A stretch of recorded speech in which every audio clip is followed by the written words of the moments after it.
focus on Yuan internationalization and the quiet build towards it. Now, China's push to expand global role of its currency has been underway since the 2008 financial crisis.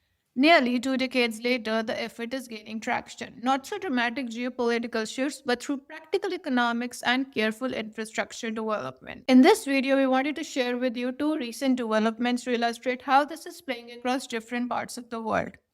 Last year, Zambia began collecting taxes and royalties from the Chinese mining firms in yuan rather than in the US dollars. The southern African nation will cycle those funds directly back to Beijing to pay for imports and service its debt. On the surface, this might look like a political statement. In practice, it's a cash flow solution. Zambia has been grappling with several dollar shortages and heavy external debt, roughly 30% of which is owed to China. For a government under liquidity pressure, accepting payment in the currency of its largest creditor and trading partner simply makes balance sheet sense. The arrangement also reflects the structure of Zambia's economy. China accounts for more than one-fifth of the country's imports and the primary buyer of copper exports. Chinese state owned mining giants maintain significant operations across the copper belt region.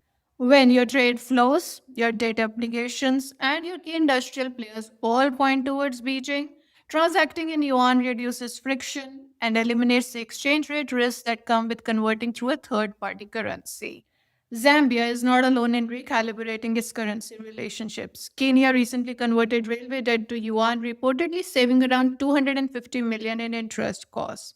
Ethiopia is also negotiating a similar restructuring of 5 billion in obligations. The pattern emerging across the resource-rich, debt-laden African economies suggests a template. When trade ties are deep and Chinese ownership is embedded in key sectors, yuan-dominated arrangements become increasingly logical. Meanwhile, on the capital market side, Hong Kong is building up the infrastructure to support broader yuan usage. In late 2024 itself, authorities doubled RMB business faculty to 200 billion yuan, expanding eligibility beyond trade finance to include working capital and capital expenditure. This scheme now covers overseas banking entities of participating institutions, effectively channeling offshore yuan liquidity to regions like Southeast Asia. The impact is visible in numbers. Outstanding commercial bank loans in yuan to offshore borrowers reached 2 trillion yuan by the end of 2024, a 14% increase from the prior year. Offshore yuan dominated bonds known as dim sum bonds hit record issuance volumes in early 2025, with participants ranging from Chinese tech firms to the Indonesian government.